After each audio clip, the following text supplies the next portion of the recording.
Bienvenue dans Étant donné, le podcast des acteurs de la data, avec NetMedia, un podcast produit par Splunk, la plateforme qui transforme les données en action. Aujourd'hui, notre acteur de la data est tombé dans l'informatique quand il était petit. Pourtant, avec 2 parents magistrats, rien ne prédestinait le bambin à aduler les maths ou à demander un ordinateur Amstrad CPC sur sa liste pour le Père Noël. Mais c'est un petit bricoleur dans l'âme qui commence à programmer dès l'âge de 13 ans. Ce goût pour l'exploration, il le retrouve dans le rock indé qu'il a découvert à travers la voix de Bernard Lenoir sur les ondes de France Inter. Il fera d'ailleurs partie de plusieurs groupes à la gratte. Côté scolaire, tout roule. Il fait une terminale maths C et école d'ingé avec prépa intégrée. À la vingtaine, il se penche sur les technologies émergentes comme l'IA. Il croise alors la route d'un prof d'image de synthèse et le voilà propulsé dans ce domaine via une start-up, Reflect. En 99, il va surfer sur le virage Internet. Son entreprise se fait racheter, mais face à l'adversité, il peut toujours compter sur sa potion magique, l'informatique, ou plus précisément le machine learning dont il deviendra un expert. Il rebondit et crée sa propre entreprise avec des fonds d'investissement américains. Ce sera Tincell, un assistant vocal par téléphone. Ce qui l'emmène pour la première fois dans la Silicon Valley où il en prend plein les yeux. Les dot-com, alors balbutiants en France, sont là-bas légion. Puis, il évolue de software engineer à CTO chez Kinomai, une start-up de traitement d'images sur des vidéos. Mais le goût d'entreprendre s'impose à lui. Ce sera avec Quividi, qui fait de la mesure d'audience anonyme. Et tout cela validé par la CNIL. Chapeau. Il a ensuite pour tâche d'implémenter en Europe l'entreprise StumbleUpon, cofondée par celui-là même qui lancera plus tard Uber. Elle fait de la recommandation sociale et collaborative avec du ML. Après un saut de puce chez Mazar, il s'installe durablement chez Samsung R&D dans le domaine de l'IoT pour ouvrir cette fois encore un bureau à Paris et monter une équipe. Il y rencontrera d'ailleurs Luc Julia et Jérôme Dubreuil, 2 autres acteurs de la data que l'on connaît bien ici. Défendant un savoir-faire made in France, l'irréductible gaulois est un atout clé pour s'implanter au cœur de l'Europe. Il le fait toujours au service de technologies innovantes, souvent lancées par des boîtes américaines et depuis peu pour une entreprise allemande. Ah oui, car notre invité est aussi le Head of Advanced Innovation chez WeFox, j'ai nommé Gilles Mazar. Le portrait de notre invité signé Audrey Williard, Senior Content Marketing Manager chez Splunk. Audrey reste avec nous pour interroger notre invité donc. Bonjour Gilles Mazar. Bonjour Bertrand Lemaitre. Merci de venir échanger avec nous dans Étant donné. WeFox, votre entreprise, ambitionne de transformer l'industrie de l'assurance, notamment grâce à la data. Lorsque vous avez été recruté il y a 2 ans, est-ce que c'était pour votre expertise en machine learning ? Et si c'était le cas, avec quel objectif principal ? Oui, tout à fait. L'idée était à ce moment-là d'utiliser effectivement la data dans l'assurance pour pouvoir changer un petit peu la façon dont on faisait cette assurance. Il y a plusieurs buts à cela. Évidemment, le premier, c'est cette ère de numérisation qu'on vit aujourd'hui depuis maintenant quelques dizaines d'années. L'assurance est un peu en retard. Je pense que c'est la dernière application qu'on n'a pas encore sur notre smartphone. Assez peu de personnes ont l'application de leur assurance sur leur smartphone. Pourtant, évidemment, c'est une industrie qui peut bénéficier d'énormément de choses grâce au numérique et d'énormément de changements grâce au numérique. Donc c'est dans ce cadre-là que WeFox essaye de changer la façon dont on fait de l'assurance. D'abord en utilisant la numérisation et donc le machine learning qui va permettre évidemment de mieux comprendre les clients, de mieux comprendre les informations que nous donnent nos clients, mais aussi pour changer complètement la façon dont on fait de l'assurance en nous proposant des produits innovants, de la prévention particulièrement, mais aussi une vision complètement différente du produit de l'assurance qui est aujourd'hui très compliqué pour les clients. Et encore une fois, pour ça, évidemment, le machine learning est très utile pour l'extraction d'informations, bien entendu, mais aussi pour la classification, pour la prédiction, évidemment, va servir dans le monde de l'assurance tout particulièrement. Depuis votre arrivée, Gilles, vous avez mis en place des équipes bien différenciées pour l'innovation et le principe une équipe, un projet. Pourquoi vous avez fait ça ? Oui, le machine learning, c'est un domaine qui est évidemment en pleine croissance, mais aujourd'hui, il y a très peu finalement de machine learning basé sur du deep learning en production.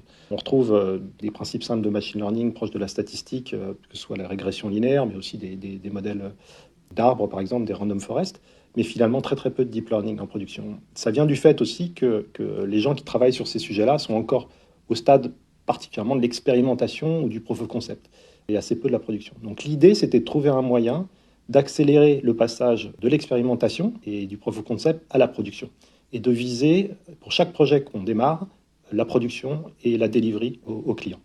Et donc pour ça, il faut avoir des équipes qui sont taillées pour ça, taillées pour évidemment travailler sur l'état de l'art du machine learning, donc avec des gens qui font de l'expérimentation, qui testent des choses, qui font de la recherche, mais qui sont aussi tournés vers la production, et donc au sein d'une équipe qui est capable de mettre en production. Et donc on entoure les machine learning engineers qu'on a dans nos équipes par des gens qui font du software engineer, évidemment des data engineers, qui vont faire de ce modèle quelque chose qui peut être mis en production. C'est extrêmement important, on met toutes les compétences nécessaires pour exécuter un projet dans cette équipe dès le démarrage, pour que dès la définition du produit, on puisse à la fois tenir compte, bien évidemment, du client, de ses besoins, etc., mais aussi des possibilités qu'amène le machine learning. Et pour ça, on a besoin évidemment des experts du machine learning dans ces équipes pour proposer des solutions innovantes. Mais on amène aussi tout ce qui va à côté de tout ça et qui va permettre de mettre en production, et qu'on voit finalement assez peu dans des projets machine learning, c'est-à-dire le QA, le DevOps, etc. Donc des choses très proches de l'infrastructure. Donc cette capacité d'avoir toutes les compétences dans une équipe permet en fait d'avoir vraiment ce sens du ownership et de ce qu'on appelle l'accountability. Désolé pour les termes en anglais, mais c'est ça, ce sentiment d'avoir en main son projet et tout ce qu'il faut pour l'exécuter. C'est de la responsabilité, évidemment, de mettre en production et des choix qu'on fait, mais aussi, bien entendu, la liberté et l'autonomie que cette équipe acquiert grâce à ce système-là. Et donc ça permet de mettre en production rapidement du machine learning. Pouvez-vous nous expliquer en quelques mots simples comment vous utilisez les réseaux de neurones ? Alors, c'est toujours un petit peu compliqué en mots simples. Soit on est très simple, voire simpliste, soit on va un petit peu trop loin. Alors, dans nos équipes, on travaille principalement sur des modèles, enfin pas principalement, mais aujourd'hui uniquement sur des modèles de deep learning. Donc à l'avenir, on pourra aller vers d'autres systèmes de machine learning, mais aujourd'hui, on travaille uniquement sur du deep learning. Donc, qu'est-ce que ça veut dire ? Ça veut dire qu'on a des réseaux de neurones qui sont assez gros, et en fait, on va entraîner ces réseaux de neurones sur un corpus de données très très large, qui va leur permettre d'avoir une compréhension du type de données qu'on va leur apporter.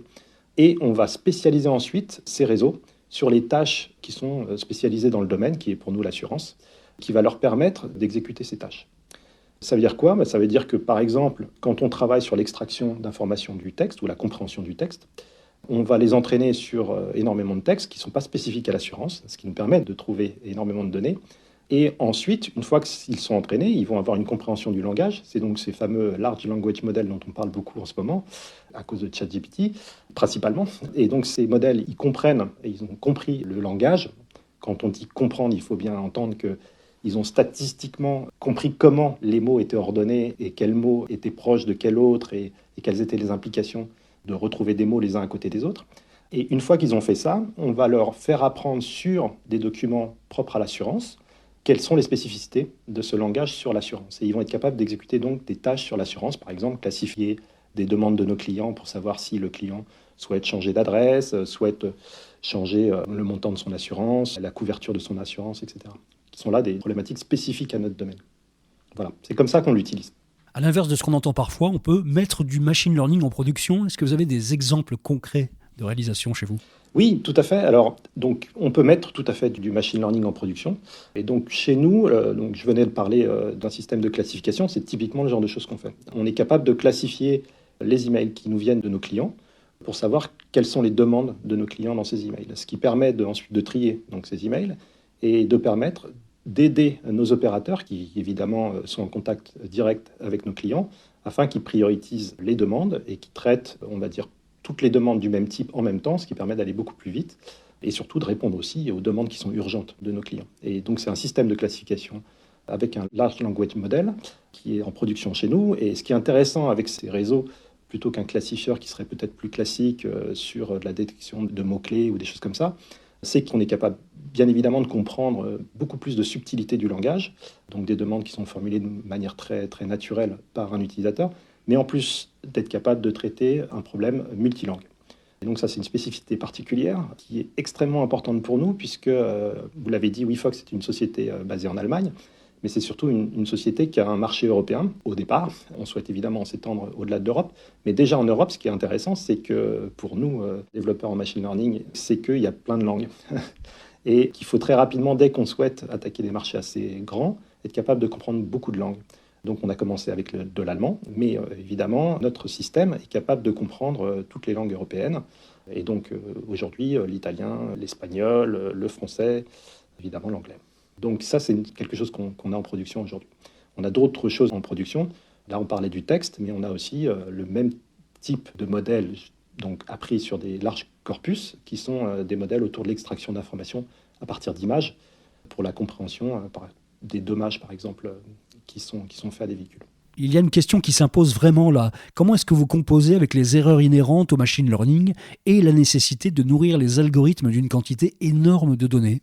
Effectivement, vous l'avez dit, il y a une spécificité du machine learning, c'est que ces systèmes-là n'ont jamais 100% de succès.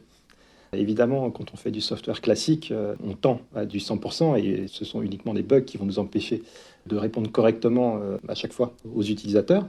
Là, quand on fait du machine learning, c'est pas du tout ça. On part du principe qu'on n'aura jamais ces 100% de réussite. Donc, il faut gérer ces erreurs-là. Donc, on a deux manières de les gérer. La première, c'est quand ces erreurs ne sont pas très importantes, elles sont négligeables. En tout cas, leur impact est négligeable. Ce qu'on essaie de faire à travers et c'est un problème très intéressant, à travers des interfaces utilisateurs et ce qu'on appelle l'expérience utilisateur, on essaye de faire comprendre quelle est la marge d'erreur et que ces résultats ne sont pas parfaits. Donc c'est des choses qu'on peut faire à travers des interfaces utilisateurs. Et ça, c'est possible uniquement quand l'erreur n'est pas un souci pour la tâche qu'on essaye d'exécuter. Mais vous l'avez dit, souvent, ça peut poser un problème. Dans ces cas-là, ce qu'on fait, c'est qu'on utilise les retours de l'humain et on passe cette fois-ci en mode aide utilisateur, c'est-à-dire que nos utilisateurs s'appuient sur l'intelligence artificielle, plus exactement le machine learning pour être très clair, pour être aidés dans leurs tâches. Et c'est uniquement dans ce cadre-là que le système peut être contrôlé par l'humain et que le système est là pour aider l'humain et renforcer les compétences de ces personnes-là. Donc dans ce cas-là, évidemment, on a un contrôle par l'humain de ce qui est fait. Donc ça, c'est pour la première partie de votre question. Dans la deuxième partie, comment on fait pour gérer des quantités extrêmement larges de données dont on parle ? Comme je l'ai dit, on a de plus en plus aujourd'hui en machine learning une tendance qui est qu'on va avoir des modèles qui sont assez gros, qui ont effectivement besoin de beaucoup de quantités de données, mais ils ont besoin de beaucoup de quantités de données généralistes. C'est-à-dire que pour un modèle qui va traiter de l'image, on a besoin de mettre beaucoup d'images, mais des images qui sont extrêmement variées, pour que le système puisse comprendre comment les images fonctionnent, quelles sont les relations entre les pixels dans une image, etc. Pour le texte, c'est la même chose. On va utiliser des modèles qui sont très larges, qui vont être entraînés sur des textes qui sont extrêmement généralistes pour comprendre comment les mots sont assemblés les uns avec les autres et comment ils s'enchaînent. Mais pour exécuter une tâche précise dans le domaine, par exemple, de l'assurance, on a besoin finalement d'assez peu de données pour spécialiser ces mêmes modèles sur des tâches spécifiques au domaine. C'est là que ça devient intéressant, c'est-à-dire qu'on peut avoir des très gros modèles qui peuvent être partagés entre plusieurs acteurs qui font des choses très très différentes et qui seront spécialisés a posteriori sur des données particulières à ce domaine-là. Donc ça évidemment, ça amène une réflexion autour de comment ces modèles sont partagés. C'est une réflexion qui est en cours dans l'industrie, de savoir évidemment, comme ces réflexions qui étaient autour de l'open source qu'on a pu avoir il y a quelques années, on va retrouver exactement en ce moment ces discussions autour de l'intelligence artificielle et du machine learning sur comment on partage les modèles et à quel point ces modèles sont publics ou pas, avec évidemment des problématiques autour du droit d'auteur, autour de tout ça. Comment gérez-vous dans ce nouveau modèle de prévention les notions de privacy et d'acceptation consciente de vos clients, de l'utilisation de leurs données ? Très intéressante question et évidemment c'est d'autant plus important dans le domaine de l'assurance. D'abord, il faut savoir que l'assurance est un domaine qui est extrêmement régulé en Europe et une régulation qui est très forte et un contrôle très fort de ce qu'on peut faire et ne pas faire. Évidemment, c'est très différent en fonction des pays en Europe encore. Il n'y a pas une règle qui s'applique à tous les pays, mais il y a une régulation qui est très forte. Ce qu'il faut savoir, c'est que l'Europe, très clairement, quand on travaille avec les États-Unis et d'autres pays dans le monde, l'Europe est très en avance sur ces problématiques de vie privée et puis d'utilisation des données. Et travaillant dans des sociétés internationales, il faut savoir que pour nous, c'est finalement une force. C'est une force parce que cette régulation, elle nous permet aussi de se poser des questions sur comment traiter ces données. Et je pense qu'on l'a vu avec le RGPD. Ça a permis de montrer au reste du monde que l'Europe pouvait amener une réflexion importante sur l'utilisation des données et finalement devenir un standard pour le reste du monde, puisque c'est ce qui s'est finalement passé avec le RGPD, beaucoup critiqué, mais finalement en Californie, ils ont appliqué des règles qui sont à peu près les mêmes, ce qui est très intéressant. Donc, ce que je veux dire par là, c'est que l'Europe a une force, et l'industrie technologique en Europe a une force autour de ces questions de privacy et peut être finalement les pionniers autour de ces questions de privacy. Et donc, c'est un bâton de pèlerin que je pense qu'il faut qu'on prenne et qu'on essaye, en tout cas chez nous, de pousser. Donc il y a plein de choses qu'on peut faire. Bon, évidemment, l'application des régulations, c'est la première chose autour de ça. Mais je pense qu'on peut aller plus loin en réfléchissant à comment amener tous ces bénéfices qu'on a de ces nouveaux systèmes de traitement de données, en essayant de conserver tous les bénéfices pour l'utilisateur de la privacy de leurs données. Donc, comment on peut faire ? Il y a plusieurs méthodes pour ça et il y a plusieurs technologies sur lesquelles on travaille aujourd'hui. Il y a d'abord comment faire des traitements sans vraiment voir les données. Ça paraît étonnant, mais c'est des choses qu'on peut faire. Et en machine learning, on peut faire ce genre de choses, c'est-à-dire entraîner un modèle sans avoir directement accès aux données. Donc, par exemple, il y a une méthode qui s'appelle le federated learning où effectivement, finalement, c'est le modèle qui est appris sur les données, mais à distance. Donc, il y a ce modèle-là, mais il y a aussi d'autres modèles. Bon, il y a tout ce qui est autour de l'encryption homomorphique, ce qu'on appelle la differential privacy aussi. Donc, c'est ces techniques qui permettent de ne pas voir les données et pourtant d'être capable de faire ces processing. Mais il y a aussi des choses autour de ce qu'on appelle les enclaves, qui sont des systèmes où on a des processing qui sont containerisés et sécurisés. Et encore une fois, on ne voit pas les données. Enfin, plus largement, il y a l'idée toujours de faire ces traitements de données au niveau du client et de ne jamais ramener ces données au niveau du serveur, ce qui permet d'assurer une vie privée et aucune atteinte à cette vie privée. Voilà. Donc ça, c'est des choses auxquelles on réfléchit et au maximum, on essaye d'appliquer ces technologies-là. C'est encore balbutiant pour certaines de ces technologies, d'autres sont plus connues déjà, mais c'est des choses qu'on peut appliquer et qui sont particulièrement intéressantes.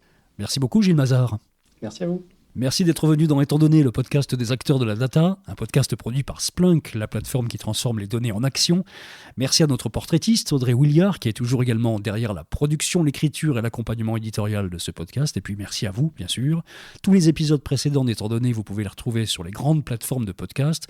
Vous pourrez vous y abonner et cocher des étoiles. 5, ça nous ferait plaisir. À très vite avec un nouvel invité. Retrouvez tous les épisodes de Étant donné sur vos plateformes de podcast préférées et pour plus d'histoires autour des enjeux de la data, rendez-vous sur le site de Splunk, SPLUNK. À bientôt.